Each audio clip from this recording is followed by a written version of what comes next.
Live from Southern California, this is the Evan Miller Report. Jason Miller with news and politics. Corey Evan with entertainment. This is the Evan Miller Report on blogtalkradio.com. Here now, Jason Miller. And a very good evening, Southern California, and those joining us across the nation on blogtalkradio.com. I'm Jason Miller. Welcome to the program this evening.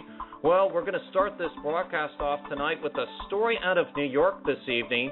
Stop Common Core in New York State was launched in April 2013 by Yvonne Gasperino and Glen Dalgleish to inform, equip, and empower parents as to the consequences of Common Core state standards agenda. Also providing essential information to parents of school-age children regarding the loss of local and parental control, data mining, high-stakes testing, elimination of school choice, school tax dollars, and the imminent threat to New York's educational sovereignty. They have a website called www.commoncoreinnewyork.com. And they're joining us tonight, Glen and Yvonne, to talk about a new sit and stare policy that is being put into force at the elementary school, the Village Elementary School in Hilton, New York. And we're pleased to have Glen and Yvonne on the air with us now, as well as our correspondent for the Evan Miller Report in Education, Orleen Kurla, is with us as well this evening. Good evening, everyone. Hi, good evening. Good evening. All right, so I'd like to start off with Glen and Yvonne. When was this policy enacted? And just tell our audience tonight the story of how this was enacted and how this is affecting the children in the state of New York. Well, it is not specific to this school, but New York State Education Department has told all schools, of course, that they need to do the state exams or the assessments. And unfortunately, quite a few schools have adopted the policy that if the child refuses or the parents refuse for the child, that they will implement a sit and stare policy. And what that means is that the child doesn't have to do the test. They have to push the test away while they're sitting in the classroom, but they can't do anything else. They can't read. They can't leave the classroom until the test is done. They can't go to a different location. They literally have to sit there and stare for the full 90 minutes and for each assessment. So 3 sessions of ELA and 3 sessions of math. So we're talking about 8 to 9 hours that they're going to force children to just sit in their seat and stare. Unbelievable. And I assume that they will be able to join kids for the lunch break. Is that correct? Correct. So when other kids break, they can do like the other children do. But during the test themselves, they're not allowed to move out of their chair, what we think is unacceptable conditions. You know, children, especially in grade 3, they're pretty young. They're never going to be able to sit still, and it's unfair for their peers who are going to hear the noise of that child. And, of course, the peer pressure that creates on the child because their friends are not going to be too happy with them is just all totally unnecessary. They can take him to the library. They can take him somewhere else where they can read quietly or do something else. But some of the schools, in my view, are punishing the children because the parents are refusing to take the test by making them do a sit and stare.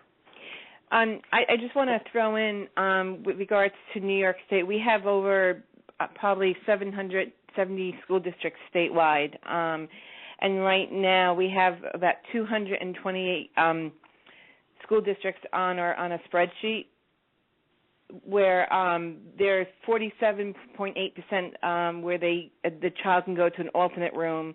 You have 28.8% where they can read quietly. Right now, the battleground is at 21.2%, and this is all parent-led.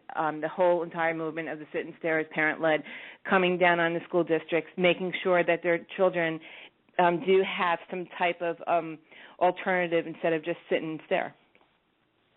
Yvonne and Glen, this is Orleen. Hey, Orleen, how are you? Hi, just fine, thank you. So nice to hear you both still in the battle and fighting away Absolutely. in New York. I met these charming people when we were all on a Glenn Beck show back in, it was August 23rd, and was very impressed with you back then. Well, I have a question. Could the parents just not keep the children home? Isn't that their right? No, because what they'll do is they'll mark them as absent, and they'll have to come in for a makeup test. So the best thing a parent can do is bring their child to school, make sure their child pushes the test away and says, I refuse. Do not write on it. Do not write anything on it. That is the best way to deal with this. And the other thing that you need to do is very important, is to put in your refusal letters. Make sure you get a letter to your principal, superintendent, and teacher, and follow up and make sure that they receive the letter, that they know what your wishes are for your child not to take the test, to refuse the test. And also to make sure there's provisions for your child, that you do not want to sit and stare. And it's not consistent throughout the school districts. Each school district has its own policy in place, so it really is not consistent throughout New York State. Can you tell us? We tried something. Go ahead, Jason. Sorry, say again. Okay. I was going to ask, how many schools are implementing this policy? Do you have any idea of a number of how many schools? Is it just this one elementary school? No, not at all. Like my wife said, we have over 700 school districts in New York State, and one of our members, Lloyd Gross, did a fantastic job in mapping them out. We have about 280-plus school districts that we have mapped out, and about 21% of those have a sit-and-stare policy. So we're talking about close to 60 school districts that we know about have that policy in place. Now, this is not mandated by the New York State Education Department. This is a local decision by the superintendents or the principals, because there are many other schools that are not implementing that policy. So they are making provisions, whether like the sitting in the canteen or library or whatever other location. This is a decision that they have control over, but still insist on implementing, and we think that's unacceptable. I can imagine how boring it's going to be for these poor kids, and they will not be able to sit still. I just wonder if there's some protest they could make in the classroom and make such a ruckus that they'll be taken to some other classroom. Well, then that's going to disrupt their peers, and that would just have a knock-on effect. We're more concerned for children who have ADHD or are just naturally full of energy. They're never going to be able to sit still. So they're going to be disciplined in the class. Like I said, they're going to disrupt their other peers, and it's just so unnecessary. For me, it is close to abuse. Having a child that young sit and stare, do absolutely nothing. You try it at home. It's nearly impossible. And it's a parent's right to refuse the test as well. I want to make sure that's known.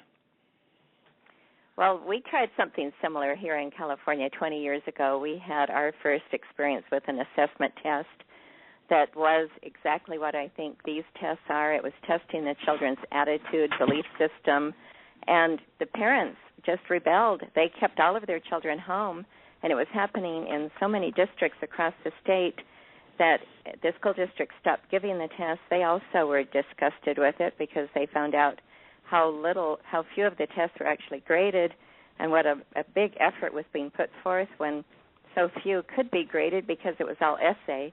So finally, Governor Pete Wilson just threw it out after a year. So I'm just wondering if all the parents just couldn't keep the kids home, and if a huge number of them do it, there's no way they're going to be able to punish the parents and the children. What do you think? We don't want the schools impacted. Yeah.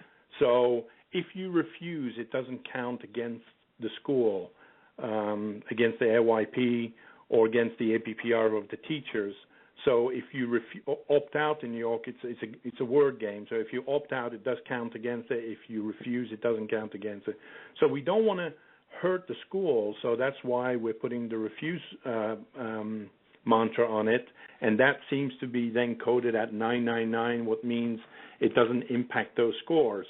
So we don't want to harm the educational system, but we also expect mutual respect from the educators that they understand that we're doing the review so it doesn't harm them, then they, in response, should also make sure that our children are protected.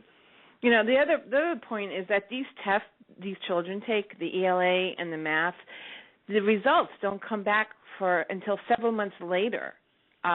Where what good is taking these tests if you can't gauge what your child's weaknesses and strengths are at that, you know, in that current grade?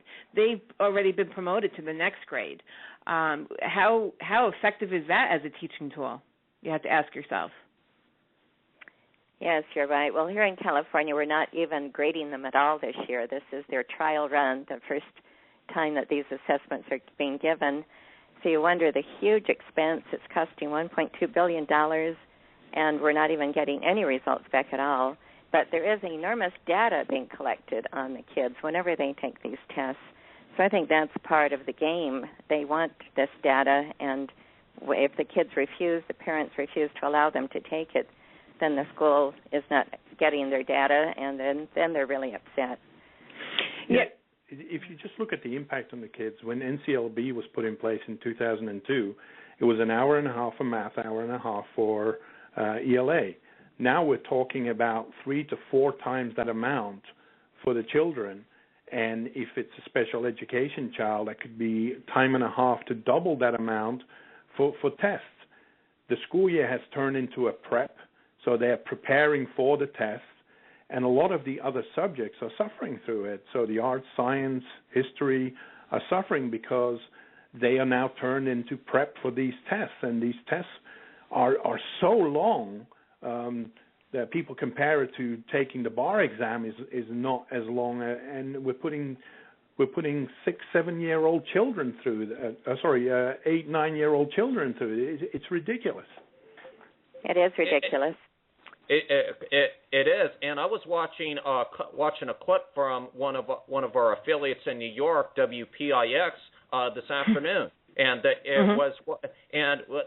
the interviewer, one of the female interviewers, says, "Well, aren't you excited that they're testing your kids, that you're going to get the results from the kids?" And the parent, she responded, says, "What results? We if we get the results, they're 6 months old, or we never even get them at all." Exactly. Well, that's what happened. You know, last year when 70% of New York State children failed these tests, we didn't get the results back until August, September. You know, and the kids had already moved on to the next grade. That's why I said before, how effective is this as a teaching tool? You can't even gauge your child's strengths and weaknesses from third grade because they're already in fourth grade or fifth grade, and they're already progressed to sixth grade. You know, we're having, I don't know if you're aware, but we're having a huge rally coming up this weekend, piggybacking against the ELA test. Mark Ferraris is one of the members that we work very closely with, and this is his brainchild.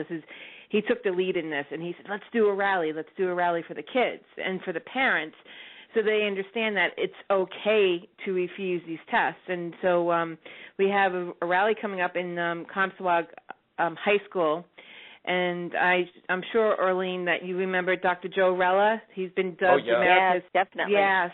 He's been dubbed on this radio program. Yeah, he's been dubbed America's Superintendent.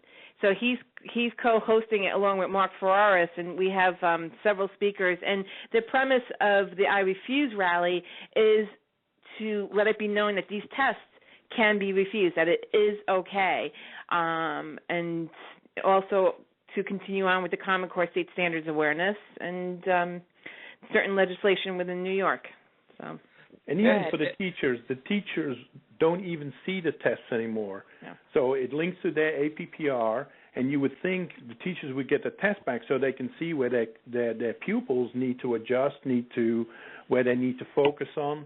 They don't even see the result. They see the result of their APPR. They don't even see the result of what the children do. So how can that be an educational tool even for the teacher to adjust what they do? Wow. What do you mean by APPR? It's the performance rating for the teachers. So the annual professional performance rating. So a part of their performance is rated based on the grades that the children get. And so they somehow get a rating, an APPR, but without even it being linked to the test? Well, it's linked to the test, but they have no visibility to the test. So one of the concerns I had last year is that 70% of the children failed, but there's absolutely no proof. They didn't release the test. They didn't release the actual results that the kids did. It was just a kid got a number. This is what you were, 1, 2, 3, or 4, and many were 1 and 2. And the teachers were given their rating based on those results. But nobody could look at, okay, now show me the test, what my kid did. You literally have to put a FOIA in to see the results of what your child had done. What's with the secrecy? That's why Dr. Joseph Rella sent his letter to all of the state legislators protesting this. Absolutely. That certainly made sense. It was kind of similar 20 years ago.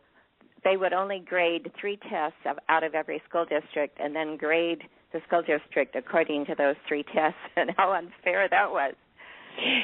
And I just want to throw in for parents who are listening in New York, if you're looking for refusal letters, there's 3 different places you can go to get templates. One of them is our website, StopCommonCoreInNewYork.com, on the tab Refuse the Test.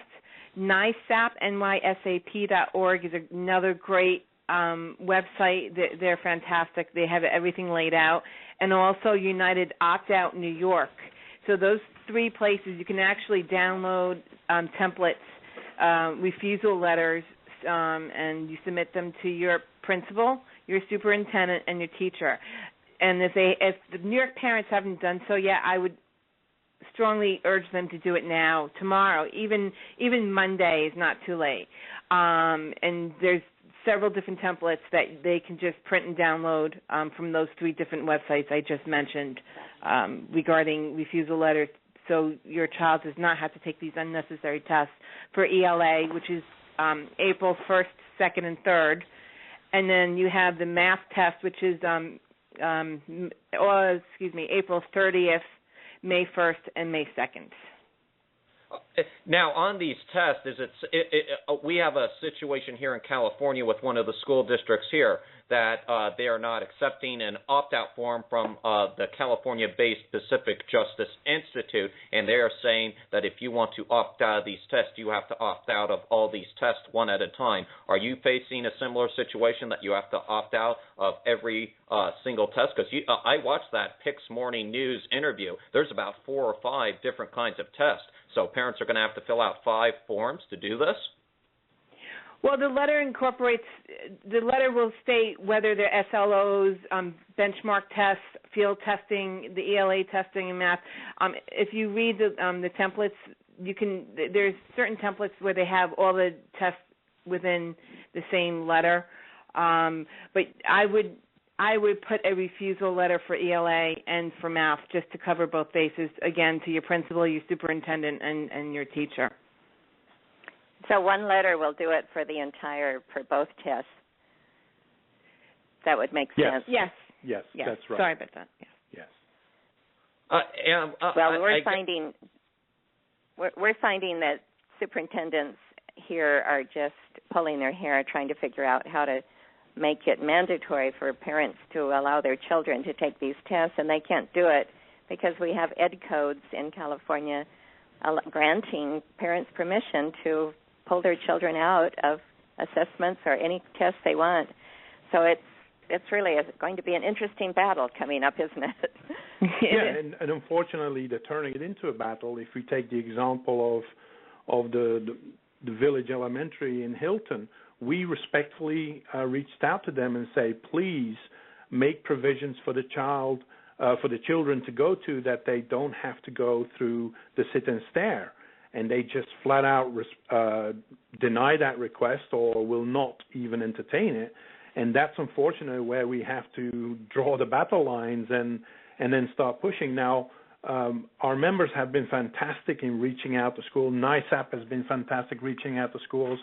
And many principals and superintendents have said, okay, we'll change it. Even NYSET, so the New York State Union of Teachers, has condemned it. So they've all come out and said, please don't do this. So it's mind-boggling that superintendents and principals continue the policy when it has no benefit at all for the children. It actually harms some of the children because they get anxiety, they get uncomfortable, they cry at home that they want to take the test because they don't want to let their friends down, they don't want to upset them. It's just totally unnecessary stuff. What is the big deal? We're refusing. It's not going to impact the school. So at least work with the parents. We're putting our children in your charge, and you're doing that to them. Unfortunately, it does turn into a battle. And this is grades 3rd through 8th grade, and it doesn't affect their grades, the promoting going up to the next grade. It has no bearing, no effect on their grades whatsoever. These are just unnecessary tests. Do you think, Yvonne, that they are really trying to collect data on our children from these tests? Is that the ultimate purpose behind them? Well, the data that's collected is on the teachers and on the schools, and that feeds up into the system, of course. Now, the children's grades are just used for a different purpose. It's not used for the children, and that's the thing that is interesting. If you do a test in April and you don't get the results until September, what is the benefit for the child? The child has to go through all the pre-testing, comes home crying, stressed out, does the test, and then doesn't really have any benefit from it within the same school year, and the teacher has to wait what the APPR results are going to be because they can't see any of the results, any of the tests that children have taken, and it's only going to get worse once SBAC and PARC kick in full-blown. Then they're going to be somewhere in a data center, and nobody has access to it.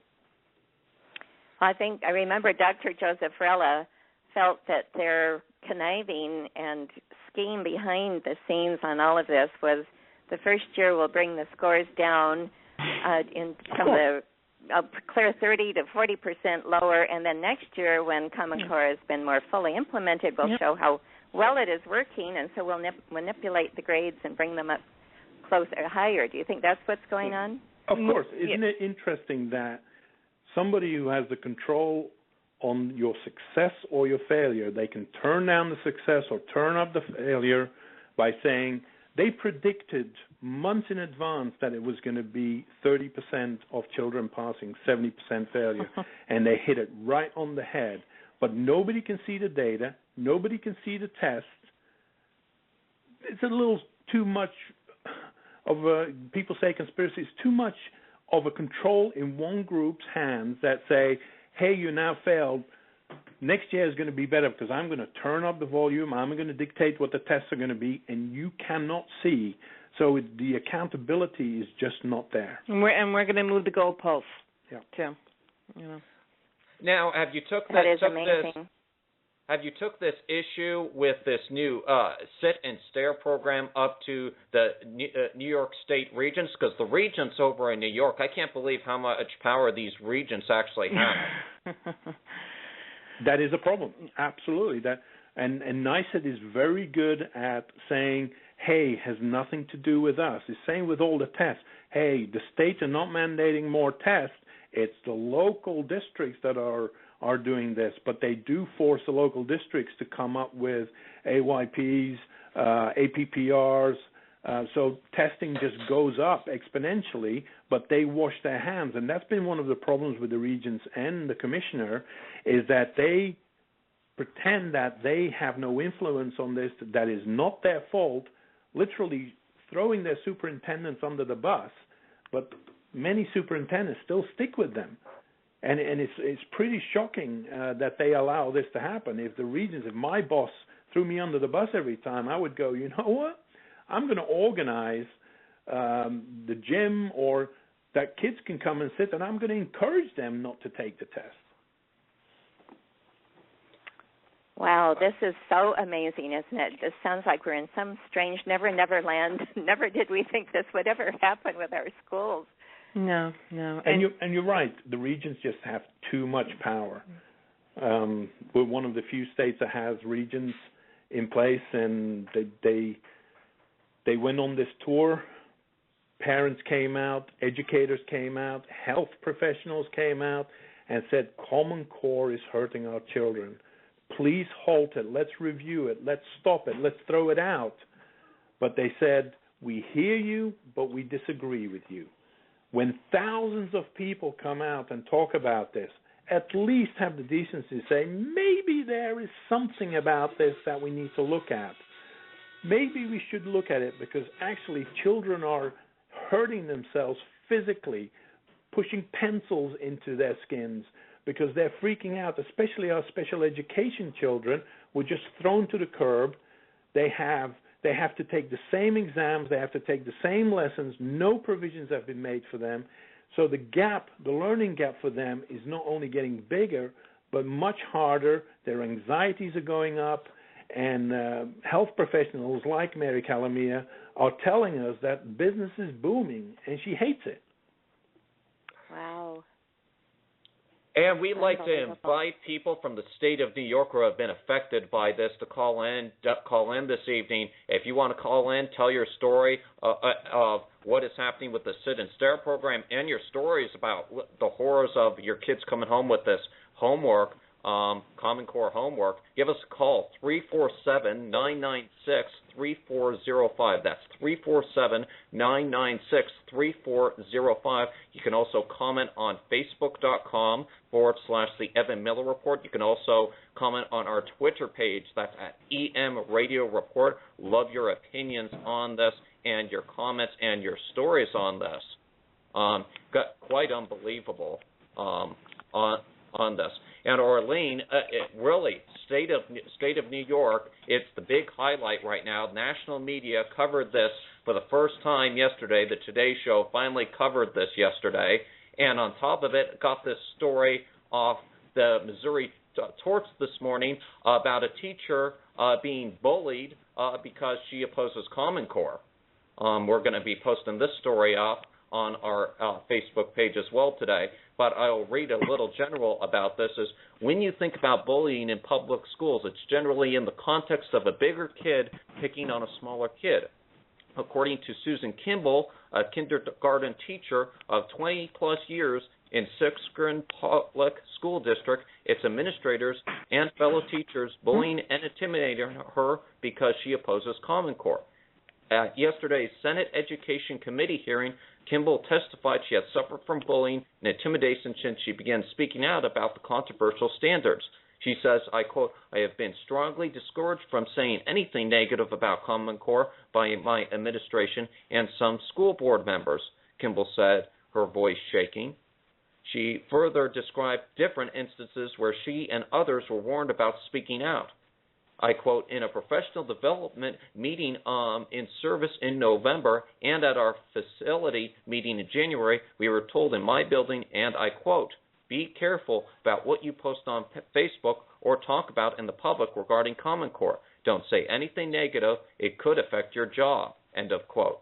Despite others being intimidated into silence, Kimball has continued to speak out. She said, when I turned in a personal day request to come support the rally for House Bill 1490, I was asked by my principal, do you really want that in your personnel file? And then I was bullied and ostracized by my administration, a few other teachers, and the president of the school board. And it continues today. Kimball also testified she had messages from other teachers in other states telling similar stories. Senator John Lamping, seen beside Kimball, appeared shocked by her statements. So, Orlean, what's your reaction, of course, to this story that we have teachers now being bullied because they're speaking out against Common Core? We have the teacher in Boston who resigned because of this. She could not bear to do this anymore because of this testing. In my book that I am now writing, The Hidden Seas of Common Core, I have several stories across the nation telling the same thing.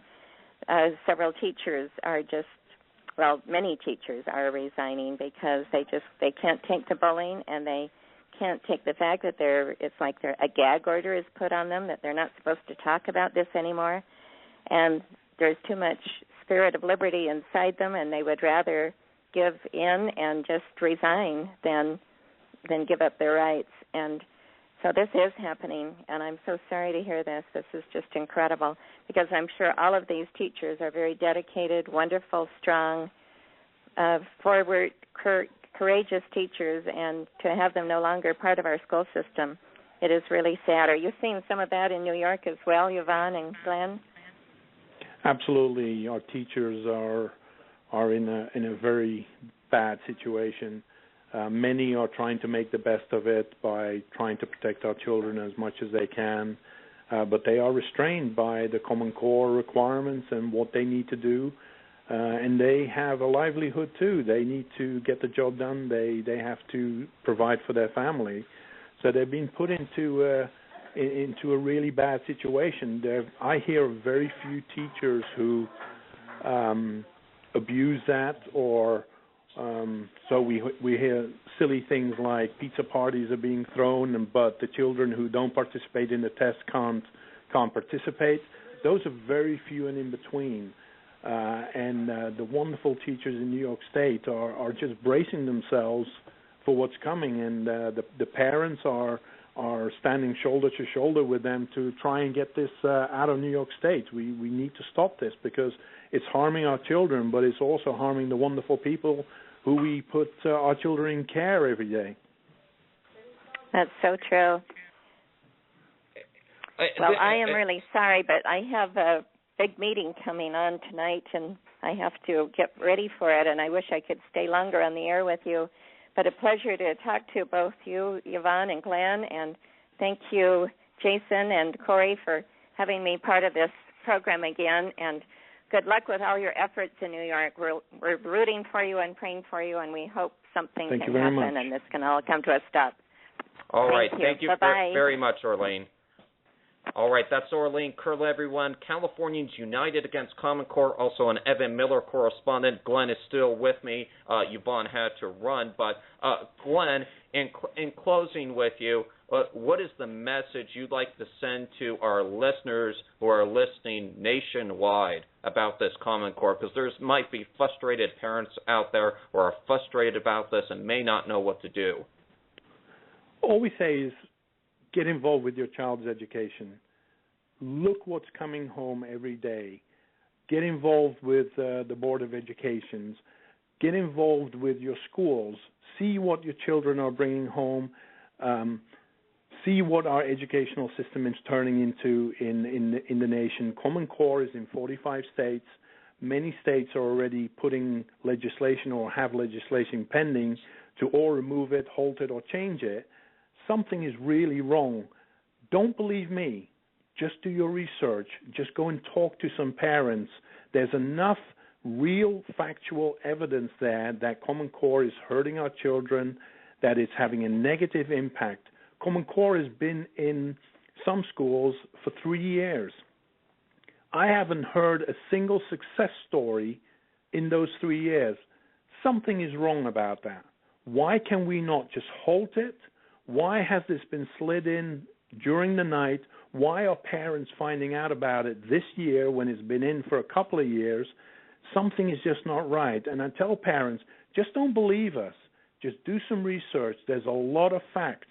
Unfortunately, the pro-Common Core people have no facts. They can't produce evidence that this works.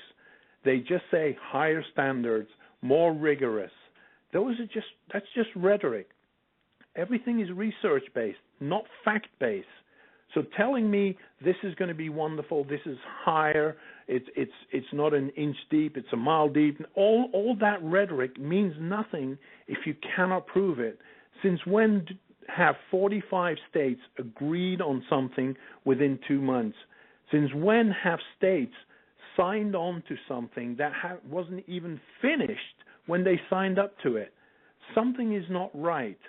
Let's stop it, because it's our youngest, our most precious jewels that are being impacted by this. And if we don't get this right, this is going to be a whole generation that's going to be impacted by this.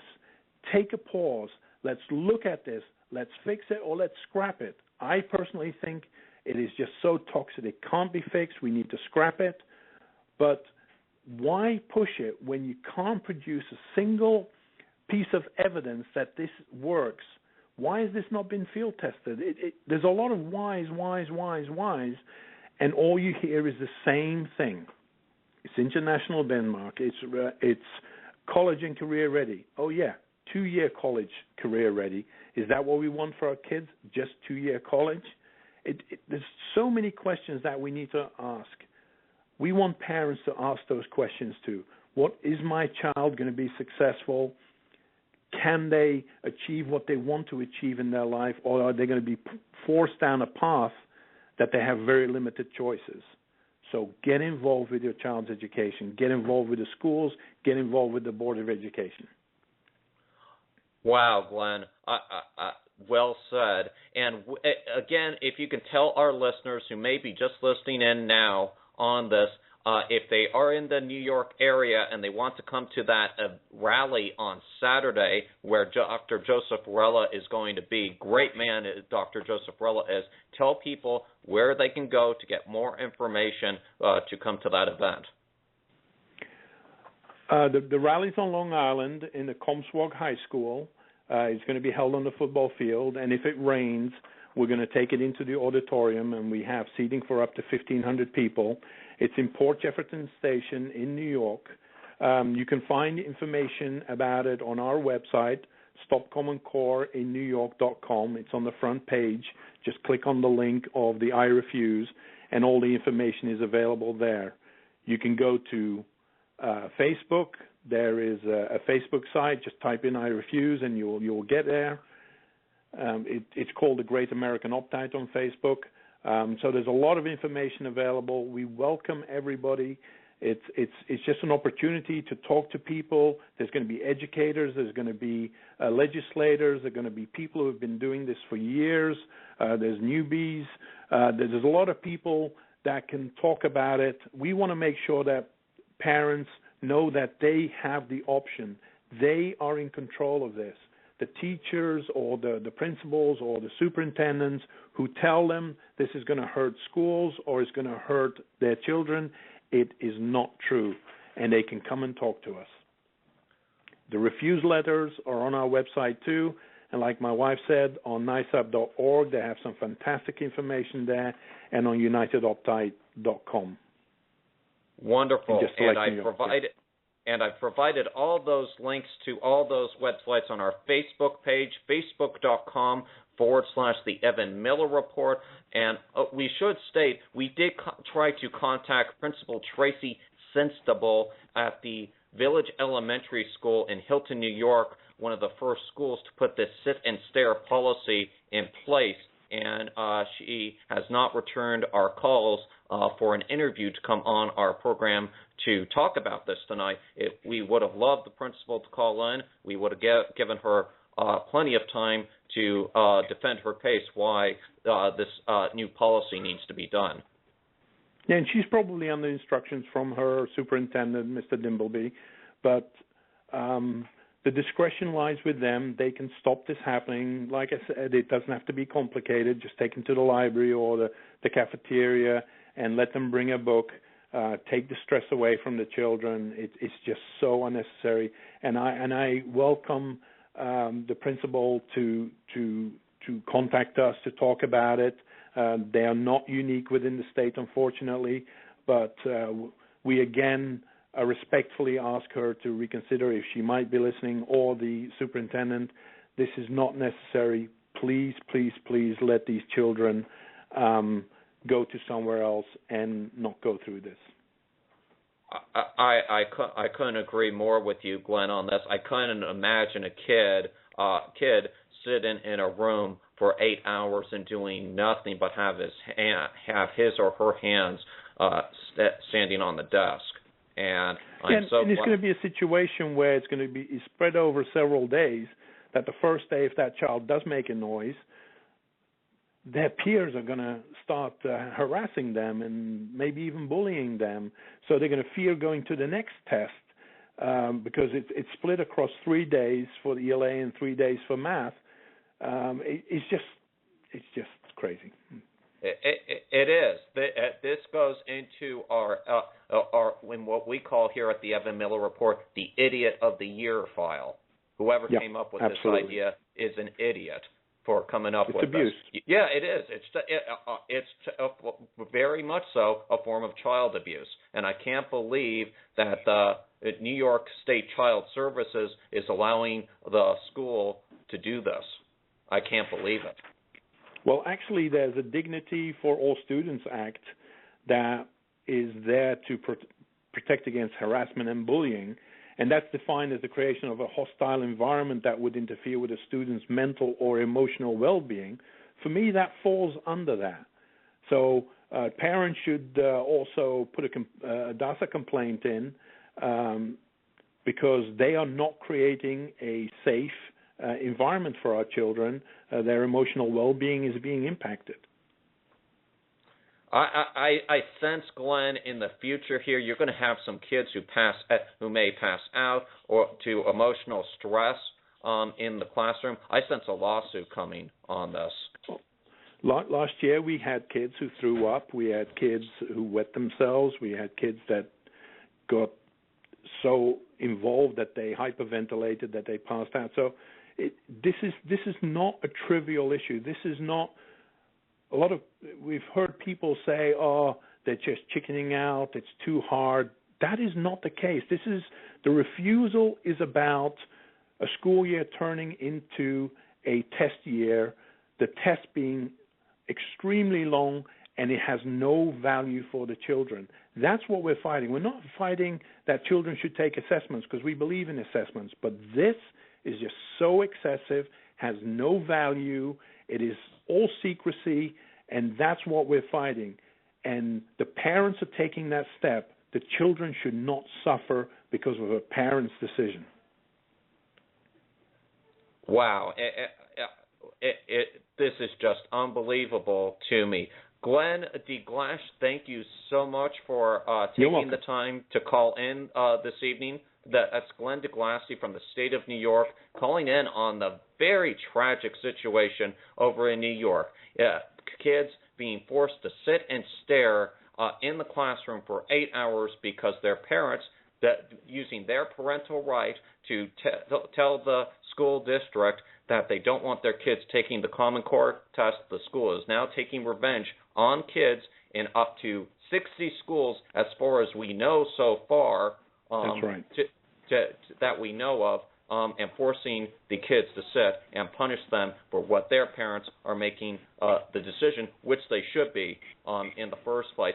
And Glenn, what I want you to do, if you have those exact numbers, I would like you to Facebook me over that because we met on Facebook last night, and I'd like you to Facebook me over any numbers, any information you have on that, and then I want to work on getting this posted up on our Facebook page, and then I want people in New York and people across the nation, let's start up a call-up campaign, call up these schools. Even better, let's call up the school superintendent who first started this, and let's call him up and say, you know what, this is wrong. You're abusing children. And tell them, you know what, if you're going to be abusing children, we're going to pull our kids out of school and we're going to homeschool our kids. That's how simple this is. No child should have to sit through this. I agree. It's like I said, and I'm sounding like a broken record. It's just so unnecessary. There are plenty of superintendents and principals who have made provisions, so it's not like it's against the law or against NICEAD rules. It is possible. Why can it not be consistent? For me, this is just irresponsible behavior. Absolutely right. Thank you very much, Glenn. Thank you. Thank you. This is the Evan Miller Report. I'm Jason Miller in Los Angeles. We're going to take a break. When we come